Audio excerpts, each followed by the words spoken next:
You are listening to the Patriot Pastors Podcast, where we talk about today's issues from a pastor's perspective, as well as calling America back to the faith of our fathers. Without God, democracy will not and cannot long endure. If we ever forget that we're one nation under God, then we will be a nation gone under. Here's your host, Wade Lentz and Harold Smith.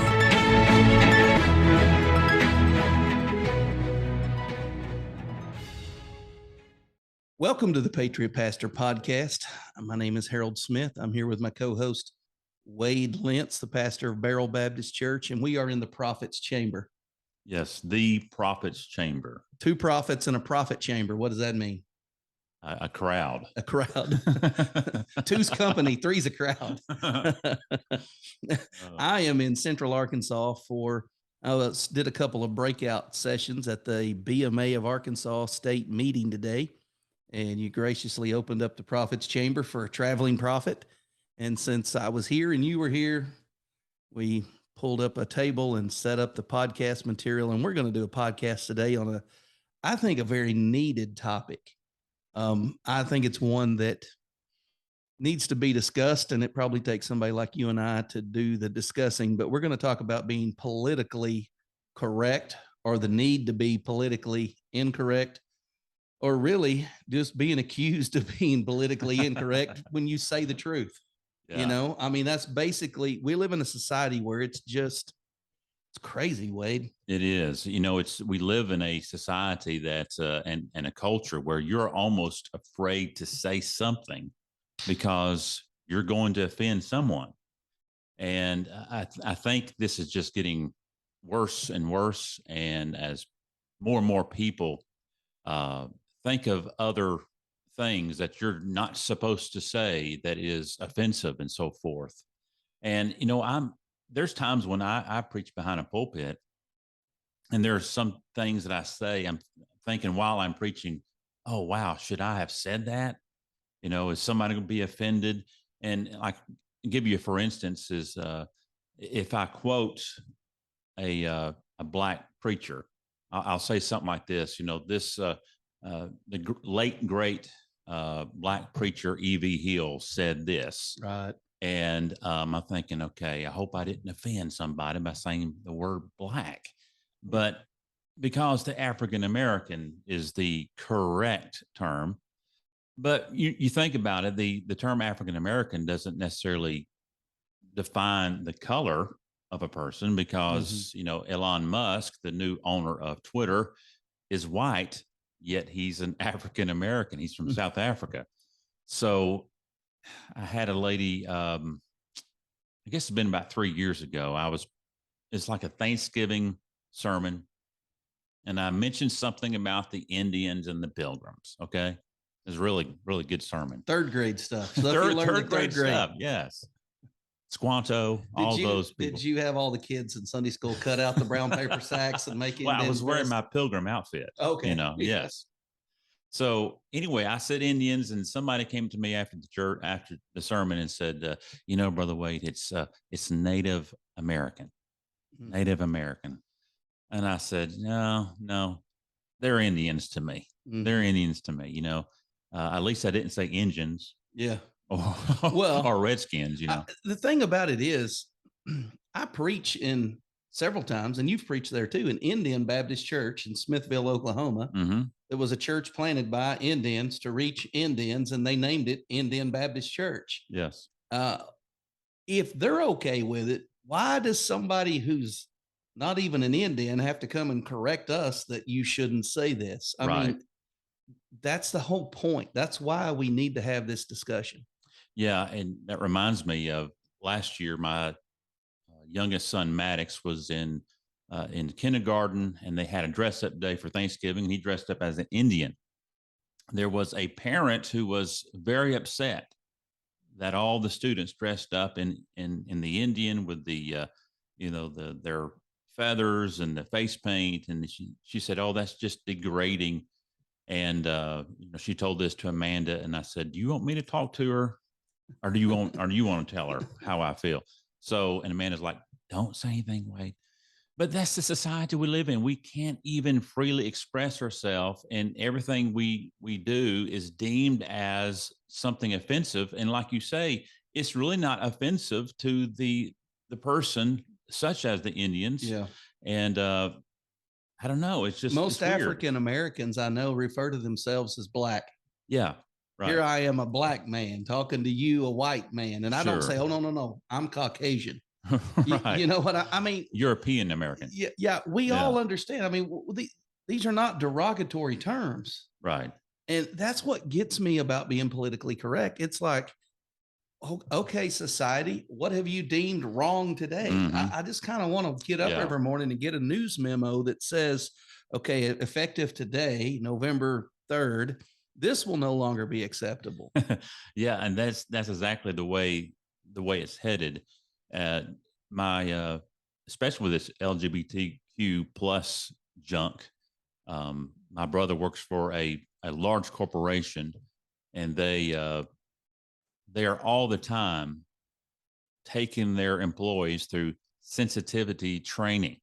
And in this training, they give you a list of things that you are allowed to say and things that you are not allowed to say. And right now, the biggest thing is the transgenderism and the proper pronouns that they are to refer to other employees.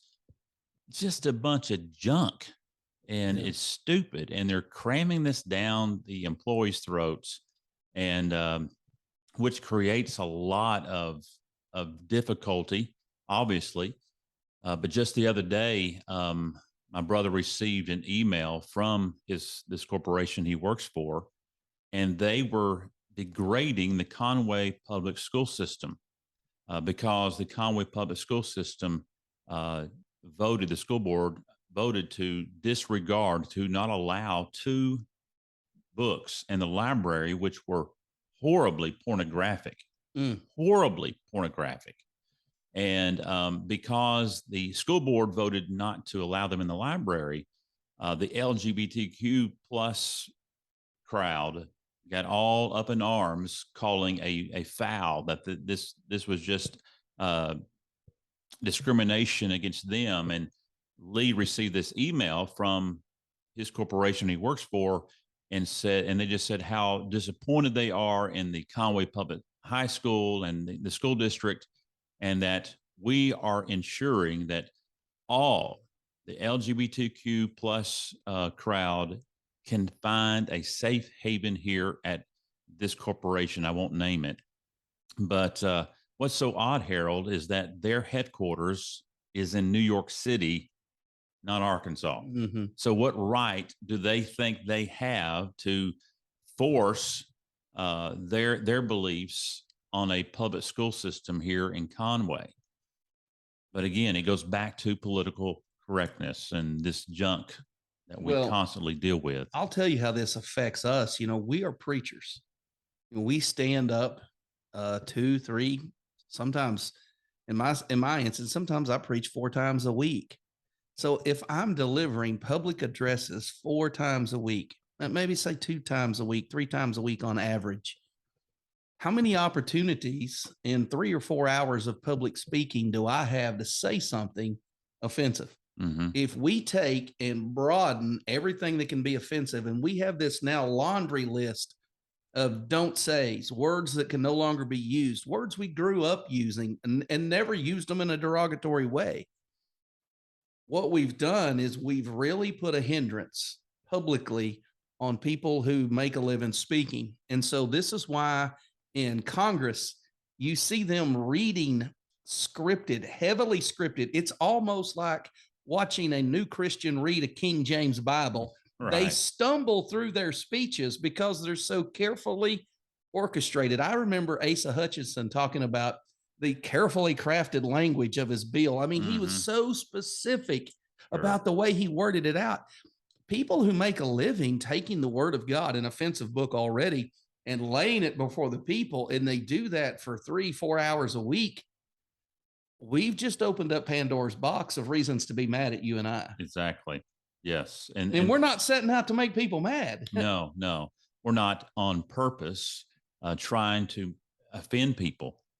But if we as pastors continue to give up ground of free speech based upon these things that really started with African American, all that stuff there, and now it's morphed into pronouns, their preferred pronouns, and all of those things. Where is it going to stop? So yes, pretty soon it's going to overreach into the church where, hey, you cannot preach anything about hell. You cannot preach anything about sin. That's offensive. And really, in some parts of the world, it's there, such as Canada or some European countries, and that's ultimately the design of political correctness. It's a slow way of muting the truth, and so to me, political correctness is just a means by the liberals to suppress the truth. That's the bottom line. Yeah, I agree 100%. It's a way to bypass the First Amendment, the freedom of speech. And here's the thing we have to keep in mind. I'm okay if somebody says something offensive to me. Mm-hmm. I'm fat. Somebody goes, "You're fat." I'm like, beat you to it. I already figured that out. You're not hurting my feelings by being honest with me. Well, you're ugly. I know. I've been ugly for 47 years. You just now notice. The thing is, when we make it where it's our responsibility not to offend, instead of teaching our kids this slogan, "Sticks and stones may break my bones, but words from you can never hurt me." Now we've said, no, you can't say anything that might potentially hurt this person. Instead of teaching that person to toughen up and learn that we live in a rough world where people talk like adults, we've said everybody has to come down to the lowest level of the lowest denominator of the most offended person in our society. Mm-hmm. Friend, we're never going to plumb the depths of political correctness because there's a weirdo born every minute in this country. Yeah. And they're going to demand that we drop even lower. I mean, we're talking now about homosexuality. There's a big push in schools to get litter boxes in the bathroom so people who pretend they're cats can poop in a litter box instead of a flushing toilet. Yeah. So, okay, now we have to say, okay, you really are a cat. Yeah. The problem goes back to parents who didn't know how to be parents. So they let their kids be anything but realistic. Instead of playing dress up and pretend, they said it was real. Mm-hmm. No, you really can be a girl. No, you really can change and become a boy. No, you really can be a leopard or a tiger. No, you really can marry your dog. No, you really can marry your grandma. I mean, where's the end of this? Exactly. And part of that Conway School District School Board meeting was about what they called furries. Yeah. Those who identify themselves as a cat or a dog or whatever. Some of the pushback was that they were wanting litter boxes and they were wanting to wear their collars and all of these things. Stupid stuff. I could not believe it when I was reading this. When I was in the third grade, for the first time in my life, I saw a kid puke at school and I never forgot it. I don't remember who puked, but I remember the janitor coming out there with like this puke soak up stuff, like cat litter, what it looked like. Oh, yeah. And she was sprinkling it all over the hallway. And I mean, it was just, to me, it was an experience. I was like, what in the world?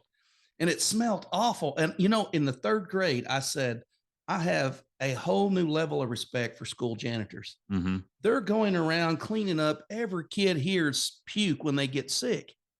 Now, if you tell me now the school janitor has to clean a litter box behind some humans, Lord, how about they get offended? How about you clean your own litter box? Sure. I mean, at what point do we say, wait a minute, we don't clean litter boxes. We live in a civilized society and have flushing toilets, for crying out loud. And really, you have to implement tough love on this. And it's common sense. It ain't tough love. It's common sense. It's common sense, but it's tough. If you identify as a cat, guess what? Cats don't go to school. Yeah. Cats don't get an education, go home. Yeah. So, I mean, that's how you have to treat this stuff and not baby it and be politically correct around this mess. And so I was proud of the Conway School District for having common sense and saying no. But corporations didn't like it. And so what corporations do, and this is what it boils down to, they put pressure on Conway's mayor, Conway City Council, and they're allowed to put pressure on them because they bring in revenue, tax revenue, to the city of Conway. And then the city of Conway puts pressure on school board. So it's all about money, follow the money type thing. I had a pastor friend who had some archaeologists come in from Oklahoma State University, and they brought some dinosaur fossils and things, and they set it up at Greenwood High School. It's Greenwood, Arkansas, it's the town I grew up in. These were professors from Oklahoma State University, a state college, and word got out that these people believed in a biblical view of creation and some kind of anti-Christian rights movement in Minnesota called the city of Greenwood and threatened a multi-million-dollar lawsuit for having accredited archaeologists from a state college speak in their high school because they knew they had a biblical view of creation. So a little old Greenwood, Arkansas, at the time they had 7,000 people. Yeah. They said, hey, no more of this. This is the last year. Sure. And why did we bow down to a group of people from Minnesota? Yeah. Lawsuits, money, being scared, and it's wrong to bow down. That's where we make the mistake of doing such a thing. Well, I think governments have to look at the greater interest of their people, but churches also need to come to grips with the fact they're going to have to make some hard decisions in the future. I mean, we're going to have to reach a point where maybe a pastor goes to jail, maybe a church gets their lights turned off. Something's going to have to wake America out of her slumber. Mm-hmm. Yeah. Let me give you another quick example of the culture in which we live in. A news station last fall, two of the weather men, the meteorologists there on staff, just having fun because we had our first cold front of the year. The highs were going to be in the 70s. And so they did this little skit type thing before the broadcast. They put on this Afro wig, and they had a disco ball, and they were acting like the 1970s are back, Well, kind of a funny thing. Yeah. And these are two white guys. 70s are back. 70s are back. Yes. 70s. Yes. Well, the next day they get a phone call from a activist who lives in Little Rock and who is a renowned civil rights activist who is always stirring up trouble. She calls the corporation of which KATV works under, and guess what? They immediately fired the producer. They put those two meteorologists on 2 weeks leave, and they must go through sensitivity training before they return. Now, you talking about tick me off? That really got under my skin because I know these guys did not mean anything derogatory. This lady, this activist was saying, well, this is, it's much like painting yourself black. You're down. Time out. My dad has naturally curly hair. Yeah. And he's as white as a wind-driven snow. And in the 70s, he had an afro that was so awesome. He was a Pepsi man. All right. He delivered Pepsis. He had beauty salons saying, let me take your picture and tell people that I permed your hair, your naturally curly hair and your natural afro and your white. That wasn't a black thing. Right. White people were getting perms. Yes. Bob Ross does not have naturally curly hair. Right. The guy that paints happy trees, Sure. He's white. He got permed so that he didn't have to get haircuts and comb his hair. Yeah. This was not a black thing. This is a 70s thing, and it's 70 degrees. Why do we bow down to one person who makes everything out about them? Exactly. We've got to get over this victim culture. I'm telling you. Yeah, it ticked me off. I emailed that corporation. I posted it on Twitter and tagged them in it. Did everything I could, but it's to no avail. But it goes back to those meteorologists. Should they have apologized? They had to apologize before they would go back. I'm telling you now. I can't say I blame them because that is their paycheck and so forth. But I'd have a hard time apologizing for something I don't think I did anything wrong for. So, well, we're going to end up in a society with no sense of humor. Right. We're going to end up in a society where everything's just cut and dried, black and white. It's going to be communism. Yeah. And there's going to be no individuality. There's going to be no joy. There's going to be no humor. The artists are going to be doing, political propaganda. Go look at any communist country. It's horrible. Mm-hmm. They have no free speech. They have no individuality. They can't do anything. Everybody's walking around doom and gloom. When you strip people of their ability just to have fun, be honest, nobody's being singled out or beat up. Right. You're going to end up in this just black and white society with no joy. Mm-hmm. I mean, the news is boring enough already. I haven't watched it in 6 or 7 years. Yeah. You take what little bit of fun they can add to it out, and it's even worse. Exactly. And that's the whole key. Like you're just saying, political correctness. Who determines the usage of the words we use? Well, it's ultimately not us. It's somebody else. And pretty soon it's just the government itself.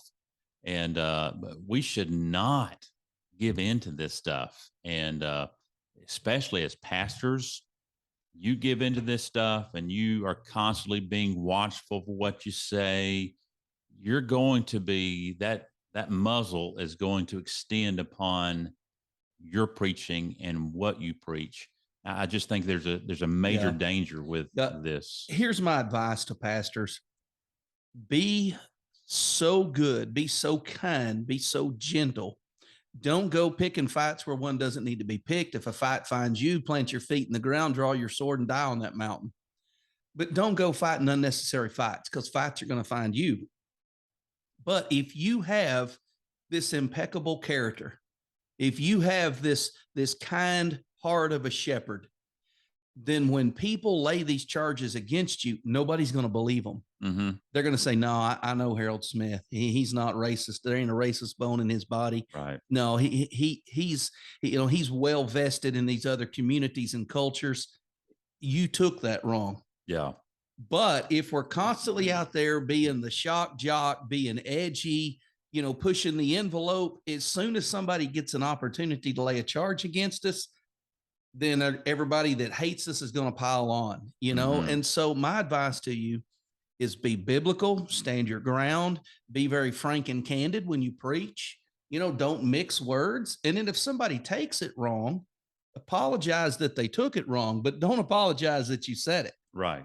Exactly. I've been preaching here lately at these LGBTQ parades, these pride parades that's been going on in Central Arkansas.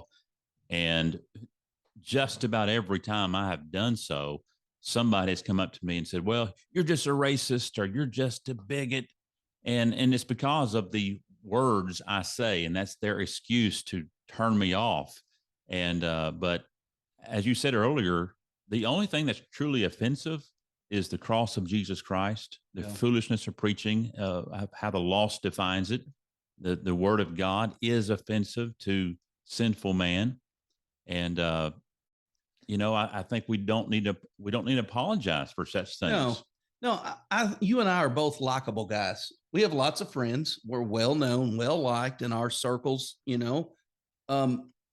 If somebody were to level a charge against me, anybody that knew me could be a character witness. Mm-hmm. However, because I preach the gospel and I preach that man is sinful and his only hope is in Christ Jesus, there are people that do not like me. Yeah. And they're looking for an opportunity to find some charge against me. But the people that do not like me is not because I've been the south end of a northbound horse. Yeah. Right. Right. It's because of the gospel. Mm-hmm. And so Peter said, live such good lives among the pagans that though they speak evil of you, they see your good works and glorify God in the day of his visitation. Yeah. So the idea here is, the world can slander us all they want for the gospel. But if we are truly living out Christian lives, they can't charge us with anything other than we have a king above Caesar and we follow him first. Right. And I think it was Spurgeon that said, and you're wearing a Spurgeon shirt now, which reminded me of that. He said, hey, you can put up my, I forget how he put it, my character, and you could write it upon the heavens. And I would not at all be ashamed of that. In other words, his character, his reputation was public. He's not trying to hide anything. And that's the way, that's really what you're trying to say. That is a requirement for a pastor. He must have a good reputation of those without. That's what it says in 1 Timothy 3. Yes.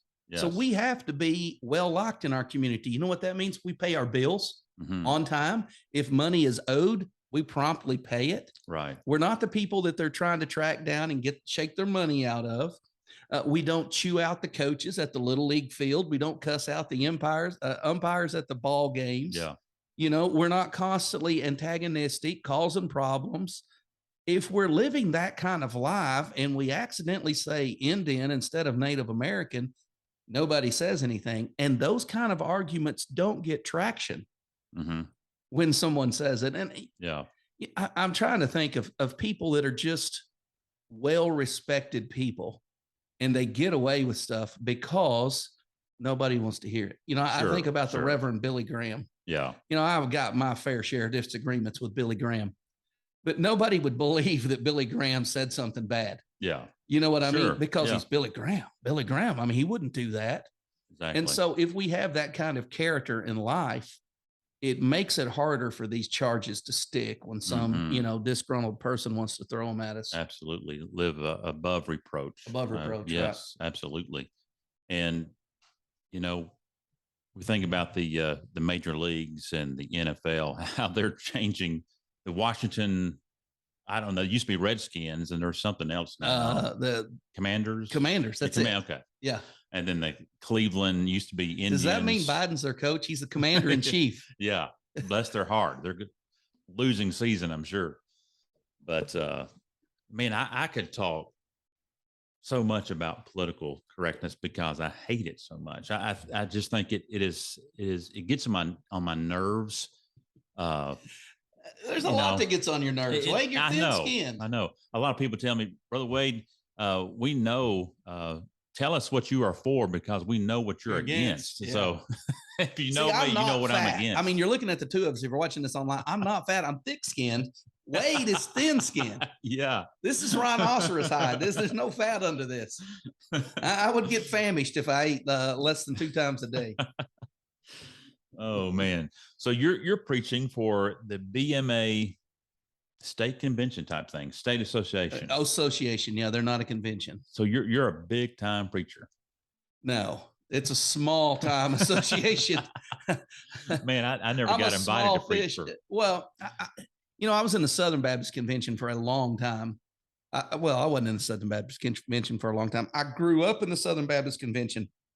When I became a pastor, I looked behind the curtains where the sausage was made, and I said, wait a minute, I don't want that sausage. And so I would say 3 years into my pastorate or pastoring experience, we left Southern Baptist Convention completely. Yeah. But I love the BMA. The BMA of Arkansas has been very good to me. The last church I did an interim for was a BMA church. And if you don't know what the BMA is, it's the Baptist Missionary Association. And I spoke at a breakout session of the state meeting. So not a break dance. No, that's what I said. I came to break dance. They were glad that wasn't what I'd been working. I want some video of that. Yeah, I'd been working on the worm. I'd been working on that and trying to do a backspin. But no, they had me speak on churches helping churches. And that's really been the wheelhouse of my ministry, even as a pastor. Lee Creek was always involved in helping pastors, helping churches. We held conferences every year for that. Our church, we poured a lot of money and time into other churches, other pastors. We've helped pastors when they got fired. You know, we've sent money where it was needed. We've counseled pastors how to keep from getting fired. And that's a lot of what my ministry is today. So when they asked me to speak on that, I basically just said, here's what I've been doing. You can do it too, you know? Yeah. And, went very well. I very well received. Very good. Were you politically correct when you spoke? Nobody threw a hymnal at me, so I think I made it all right. I probably won't be invited back, but I didn't expect that anyway. Yeah, if you know Harold, he was not politically correct. Okay, so one guy came up to me. You're right. One guy came up to me and he said, "Well, you're pretty plain spoken." And I said, what do you mean? He goes, well, you just say what you think. And I said, well, should I say what I don't think? I mean, Yeah. why would you say that? And I don't mix words, but here's the thing. One of the old Puritans had this saying, I think it might've been Richard Baxter. He said, if they know you love them, you can tell them anything. Mm-hmm. I think a lot of pastors go into churches before the church ever knows they love them, and they just start pointing out everything's wrong with them. Yeah. And you've got to express love. People have to know you love them. I always think about that commercial. I think it was a Geico commercial or something where Mary Todd Lincoln goes to Abraham Lincoln and says, does this dress make me look fat? Yeah. And he's honest, Abe. Right. and he's like stammering around, Yeah. And a lot of young new preachers would just go, yeah, you look extremely awful. You're bulging at the seams. Yeah. You can't say that until Exactly. they know that you love them. You go back to political correctness. If people know that you love them, Mm-hmm. they're going to know that you didn't mean anything derogatory or racist Right. in your statement. You were just simply speaking the way you've been speaking your whole life with no ill ideologies to it. Sure. Yeah. And our counsel to pastors is, hey, don't fall for this stuff. Don't give in to the pressures of being politically correct. Just speak the truth in love, and don't try to don't script your sermon till you're up there, basically. Yeah. You can't describe Jesus Christ. You can't talk about the cross. You can't talk Exactly. about sin. Yes. I mean, if you just continually be you, Mm-hmm. If you're a God called preacher and you act like a God called preacher, you will find yourself in a fight or two. Yeah. But don't let it be an unnecessary one, and don't shy away from preaching. Mm-hmm. That's what we're called to do. Preaching is the primary work of a pastor. Yes. We can't let that diminish. Exactly. Well, Harold, it's always a joy to do a podcast episode with you, especially in person. In the prophet's chamber. Yeah, in the prophet's chamber. This is kind of like the Holy of Holies right here, right? I don't even have my shoes on. He is from Arkansas, for sure. I only wear them on Sundays. and your new overalls, right? I got to preach in my overalls at your church at Old Time. I think it was like Old Timer Sunday. Old-fashioned Sunday. Old-fashioned Sunday. Yeah. And I said, man, I do my best preaching in overalls. That was probably 8 or 9 years ago. A while back, yeah. I preached here a month ago, and people were like, you wearing them overalls? I mean, they still remember me preaching in overalls. They can't get it out of their head. Well, wearing a unitard makes the fat guy look better. Oh, man. Well, we better wrap this thing up. It's probably been 30 minutes, and you got a lot of editing to do on this one to make it politically correct. Exactly. YouTube probably won't even share it. So thank you guys for tuning in today. Wade and I have enjoyed it. We hope that you have too. And until next time, may God richly bless you.